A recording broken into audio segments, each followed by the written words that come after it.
Il y a quelques jours, je suis tombé sur cette vidéo.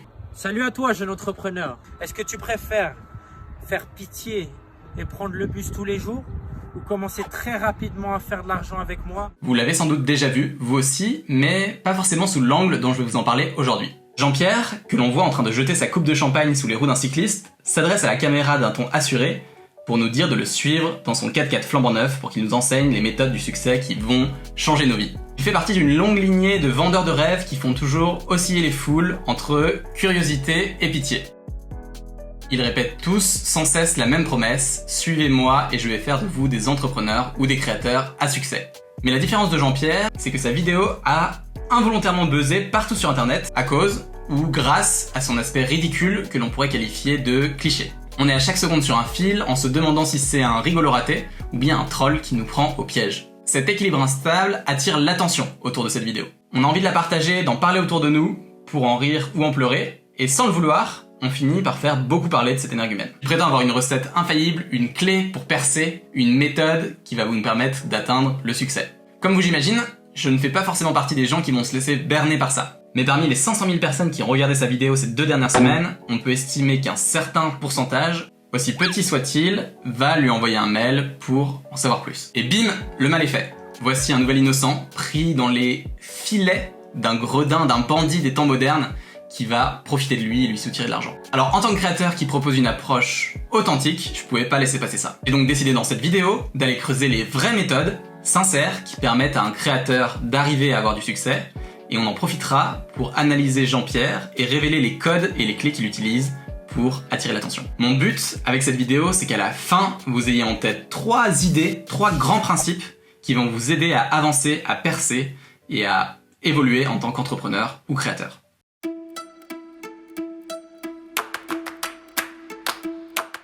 Dans un documentaire publié en 1963, Ray Bradbury, l'un des auteurs les plus reconnus du XXe siècle, détaille ce qu'il a gagné lors des 10 premières années qu'il a passé à écrire sérieusement. Année 1, $0. Année 2, $0. Année 3, $10. Année 4, $40. Année 5, $80. On est à un total en 5 ans de $130. Année 6, $200. Année 7, $800. Puis 1200, 2000 et enfin 4000. Et pourtant Ray Bradbury fait partie des maîtres de la science-fiction et du roman d'anticipation, aux côtés de personnes que vous connaissez bien, comme George Orwell ou Aldous Huxley. Son œuvre phare, Fahrenheit 451, a été vendue plusieurs dizaines de millions de fois et a marqué plusieurs générations. Mais alors qu'il n'a pas encore 30 ans, Ray Bradbury vient de passer 10 ans à écrire pour avoir gagné la maigre somme de $10 000. 10 000 en 10 ans. C'est plutôt une belle leçon de patience, non? Le problème, c'est que ça, personne n'en parle. Les gros titres des médias préfèrent montrer des succès inédits qui arrivent du jour au lendemain. Et nous, en tant qu'êtres humains, on a naturellement tendance à parler des derniers sujets chauds du moment, plutôt que de parler des longues années dans l'ombre de Ray Bradbury ou de Picasso. Mais ça pose un problème.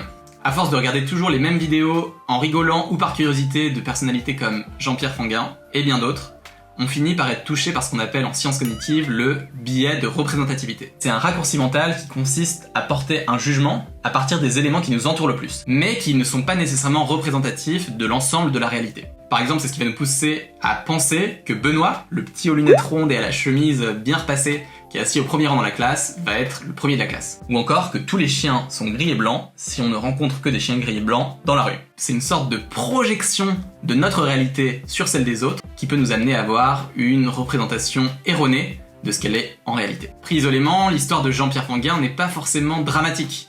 Elle nous fait presque rire par son aspect ridicule et les clichés qui en ressortent. Mais ajoutez-le à un ensemble d'autres histoires qui pullulent sur le web et vous pouvez être sûr que beaucoup de personnes pourront commencer à avoir une représentation biaisée de la réalité. Les solutions miracles pour devenir riche vont devenir normales et acceptées, et ce qu'il en suit, c'est des tas de victimes qui vont payer pour suivre des méthodes soi-disant miracles pour avoir du succès. Alors qu'est-ce qu'on peut faire pour éviter de tomber dans le piège de ces charlatans? Il y a une approche du dessinateur américain Scott Adams, le créateur du personnage Dilbert, que j'aime beaucoup. Dans son livre How to Fail at Almost Everything and Still Win Big, il affirme une théorie plutôt surprenante. Goals are for losers. Ce qu'on traduirait par se fixer des objectifs, c'est pour les perdants. Alors ma première réaction a été sans doute la même que vous. J'ai suivi des objectifs toute ma vie, qu'est-ce qu'il nous raconte celui-là? Mais Scott Adams explique quelque chose de très intéressant dans son livre. Si vous étudiez des créateurs qui ont eu du succès, vous allez voir que la plupart d'entre eux ne suivent pas d'objectifs. Ils vont plutôt créer des systèmes. Il définit les objectifs comme des choses à atteindre et à terminer, tandis que les systèmes sont des choses que vous faites régulièrement, avec l'attente plus large de vous améliorer. Signer un client à 5 000 €, c'est par exemple un objectif, mais publier quotidiennement du contenu pour se faire remarquer, ça c'est un système. Le système va plus avoir trait aux habitudes. Alors à court terme, un objectif ça a du bon, mais à long terme, dans notre monde où les situations changent vite, ils deviennent rigides et risquent de nous fermer des opportunités. De l'autre côté, les systèmes sont flexibles. Ils se construisent toujours à partir des compétences que vous développez. Et ils s'accumulent au fur et à mesure de votre vie pour toujours vous aider à retomber sur vos pieds et atteindre votre prochaine étape de développement. En tant que créateur, cette approche est super utile. J'imagine que c'est pareil pour vous, mais de mon côté, quand je me fixe des objectifs, ils sont souvent ambitieux et je peux me retrouver rapidement face à une situation d'échec parce que j'arrive pas à atteindre ces objectifs. La plupart des buts que l'on a peuvent être durs à atteindre et rester inachevés. Mais si par contre on prend l'habitude de développer des systèmes robustes, basés sur des compétences, on va en quelque sorte accumuler des mini super pouvoirs qui vont nous permettre de progresser au fil du temps. C'est le cas pour Scott Adams avec Dilbert, qu'il a mis des années à créer et à développer. C'est le cas aussi de Ray Bradbury et de la plupart des créateurs que vous connaissez et que vous observez. Par contre, c'est pas du tout le cas de notre Jean-Pierre Fanguin national. Il a pas du tout créé de système et au contraire, il est dans l'action immédiate. Il va avoir un objectif qui est de vous emmener avec lui, mais il n'a pas derrière construit quelque chose de fort, de quotidien dans ses habitudes pour mettre en place son système personnel pour arriver à devenir un créateur de talent. D'ailleurs, c'est bien probable qu'il retourne dans les oubliettes aussi vite qu'il a été porté au devant de la scène. La première chose sur laquelle vous devez travailler pour créer avec succès, c'est donc la construction de votre système. Vous devez mettre en place votre ensemble d'habitudes quotidiennes qui, en se répétant, vont vous permettre de petit à petit faire votre trou et percer.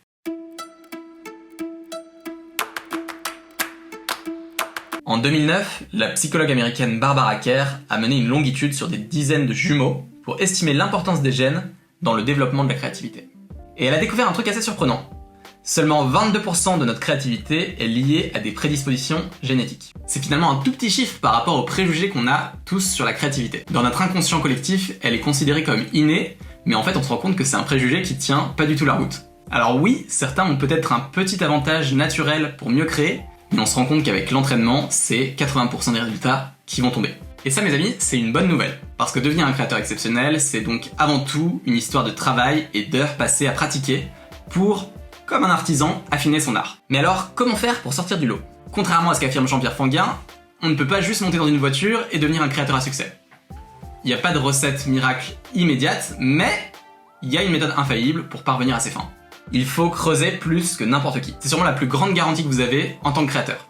Si vous adoptez le comportement d'un chercheur d'or, les mains dans le cambouis, à toujours chercher méticuleusement à progresser et à affiner votre art, vous pouvez être sûr que vous allez finir par avoir du succès. La plupart du temps, vous aurez sans doute que des rochers poussiéreux qui sortiront de vos essais, mais à force de creuser, vous pouvez être sûr que certaines pépites en sortiront. Alors pour un chercheur d'or, le succès c'est la richesse, mais pour vous ça peut être d'avoir plus de clients pour votre entreprise ou de faire connaître vos créations au plus grand nombre. Vous devez être tel Gollum dans Le Seigneur des Anneaux. Votre sujet de prédilection, votre art doit devenir votre précieux. Vous avez vu, je fais très bien Gollum. Et pour ça, vous devez mettre en place une logique d'amélioration continue, pour pouvoir creuser et apprendre en permanence. Et sur le sujet, il y a une approche de James Clear, l'auteur d'Atomic Habits, que j'aime beaucoup. Pour toujours s'améliorer dans son art, il a développé un excellent framework qui s'appelle le cycle de l'amélioration. Il est constitué de 4 étapes qui se répètent à l'infini. 1. La prise de conscience. Identifiez ce que vous avez besoin d'apprendre. 2. La pratique délibérée. Concentrez vos efforts sur le sujet spécifique que vous souhaitez améliorer. 3. Le repos. Sortez de votre tête ce que vous avez appris pour laisser reposer vos idées. Et enfin 4. Répétez vos efforts. Avec de la pratique, vos efforts vont devenir une habitude. Et en répétant ce cycle, il y a une vraie logique d'amélioration continue où vous pouvez vous améliorer, progresser et affiner vos connaissances sur un sujet. Et cette logique, c'est bien sûr l'opposé de ce que fait Jean-Pierre Fanguin. Il va pas développer son art, il va pas pratiquer, il va plutôt être sur quelque chose d'éphémère, d'immédiat, de buzz, mais qui va pas lui apporter grand succès à long terme. Et franchement, ça lui arrivera peut-être, je lui souhaite sincèrement, mais à ce stade, il n'a pas suffisamment passé de temps à pratiquer pour devenir un meilleur créateur. Et cette pratique, c'est la base fondamentale qui permet de faire du bon contenu, du très très bon contenu, des créations qui vont émerveiller les gens et qui vont vous permettre de devenir un créateur à succès.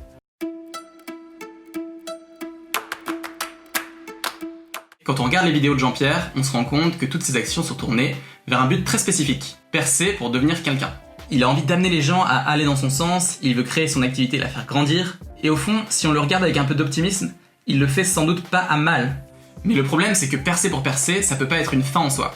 Il y a beaucoup de créateurs qui essayent de percer, mais qui n'y arrivent pas parce qu'ils ont une problématique profonde d'alignement. Ils essayent de percer pour devenir quelqu'un.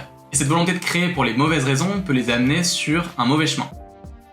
Mais alors pourquoi on peut être amené parfois à sortir du droit chemin? La raison est simple, c'est que dans ces situations-là, on a les statuts sociaux qui rentrent en jeu. Le status game, c'est un jeu auquel beaucoup d'êtres humains jouent sur cette planète sans forcément le savoir. On pourrait résumer le principe à une question très simple, est-ce que je monte ou est-ce que je descends? Dans la plupart des décisions que l'on prend ou des actions que l'on fait, on va souvent estimer à l'avance sans le savoir si ça nous fait monter ou descendre dans l'échelle des statuts sociaux. Est-ce que je dois acheter cette nouvelle voiture? Est-ce que je dois suivre cette formation? Ou encore, est-ce que je dois rejoindre cette association? Si on regarde les derniers investissements que l'on a fait en temps ou en argent, c'est souvent lié aux histoires que ça raconte sur nous. Par exemple, quand on achète une Rolex, c'est souvent pas pour savoir l'heure, mais pour envoyer un signal aux gens qui nous croisent. Et quand Jean-Pierre monte dans son 4x4 et nous demande si on veut rester sur le bord du chemin, même si le personnage nous débecte, on se dit quand même au fond de nous qu'on a nous aussi envie d'avancer, à notre manière. Et c'est pour ça peut-être que sur 1000 personnes qui regarderont sa vidéo en rigolant, il y en aura peut-être une qui va décider de le suivre pour saisir sa chance. Alors qu'est-ce qu'on peut faire pour éviter de se laisser avoir par les jeux de statut? La solution que je vous recommande, c'est de suivre un précepte simple. Do things that you care about. Faites des choses qui comptent profondément pour vous, avec sincérité et authenticité. C'est déjà assez dur de faire des choses quand on est créateur, mais si en plus on fait des choses qui ne comptent pas pour nous, ça devient encore plus dur. Pour chaque idée que vous avez, vous devez vous demander si vous avez le courage, la motivation et la passion pour arriver à réaliser ce que vous avez envie. Quand j'ai commencé à créer des choses il y a à peu près 5 ans, je me suis rendu compte récemment que je le faisais sûrement pour les mauvaises raisons. J'avais envie de créer une boîte parce que ça me semblait excitant, parce que j'avais envie d'apprendre plein de choses, mais je suis pas sûr qu'au fond, j'étais profondément aligné avec ce que j'avais envie ou ce que j'avais envie de construire. J'aurais pu d'ailleurs construire autant une boîte qui fait de la viande bio que des jus, qu'une box mensuelle qui est envoyée par la poste. Et je pense que j'étais surtout passionné par l'idée d'être quelqu'un qui entreprend plutôt que par le fait de créer quelque chose qui me ressemble. Et ça, c'est une grosse erreur. Ça me fait penser à ce que dit Alexandre Dana dans son livre La méthode Live Mentor, 12 étapes pour libérer l'entrepreneur qui est en vous, où il explique comment arriver à trouver son alignement personnel avec 3 questions. 1. Sur quel sujet ai-je la passion de réellement approfondir? C'est les sujets sur lesquels vous mourrez d'envie d'apprendre, sur lesquels vous pourriez lire des articles et regarder des vidéos toute la nuit. 2. Sur quoi aimerais-je apporter des réponses? C'est le problème que vous avez profondément envie de résoudre, ce qui vous révolte et qui ne devrait pas fonctionner comme ça. Et 3. Quels sont les modèles qui m'inspirent? C'est les modèles d'entreprise, mais aussi les styles de vie des personnes que l'on observe et que l'on admire autour de nous. S'interroger dessus vous permettra de déterminer comment dessiner votre vie à votre façon. Et en répondant à ces 3 questions, on va aligner nos motivations profondes avec les œuvres qu'on a envie de créer. On ne crée plus comme Jean-Pierre Fanguin pour être quelqu'un, mais on devient quelqu'un parce qu'on a l'envie sincère de créer quelque chose par passion. On essaye d'apporter des solutions qui nous parlent avant tout à nous. Et quand on en arrive là, c'est souvent qu'on est sur la bonne voie pour devenir un créateur à succès. Vous l'aurez compris, il n'y a pas de méthode miracle pour devenir un créateur à succès. En revanche, il y a une méthode infaillible qui est celle du temps long, qui est celle de répéter ses efforts, qui est celle de creuser plus que n'importe qui est celle de s'aligner avec ses créations, et qui va vous permettre au fil du temps de bâtir quelque chose de solide, de sincère, d'authentique, et qui vous ressemble pour parler aux gens que vous avez envie d'aider. Les amis, j'espère que cette vidéo vous a plu. C'est la première fois que je rebondis un petit peu comme ça sur l'actualité, mais je trouvais ça super important de le faire parce qu'on a vu passer cet individu, ce personnage, en rigolant, en étant curieux, en se demandant un peu qui c'était et qu'est-ce qu'il y avait derrière ça. Et c'est important de comprendre qu'il y a beaucoup de vent et il y a beaucoup de choses qui sont pas sincères dans son approche. Et si on le sent, c'est encore autre chose d'arriver ensuite à comprendre comment on peut nous prendre le parti pris inverse pour construire les choses telles qu'on le veut en tant que créateur. Si ça vous a plu, vous connaissez la chanson, abonnez-vous, ça me fera super plaisir. Je m'accroche pour monter aux 1000 premiers abonnés. Vous pouvez me répondre en commentaire, j'ai vraiment hâte d'en discuter et j'espère que vous aussi vous avez trouvé ça ridicule. Peut-être qu'il y a des principes que vous utilisez en tant que créateur pour avancer sur votre chemin. Partagez-les moi parce que ça m'intéresse d'en savoir plus et de discuter avec vous. Et puis je vous souhaite une bonne semaine et on se retrouve dans 2 semaines pour la prochaine vidéo. Ciao! This is my country, my damn country, give me my country, you can keep the rest. This is my country, and it don't mean a thing if it don't pass the test.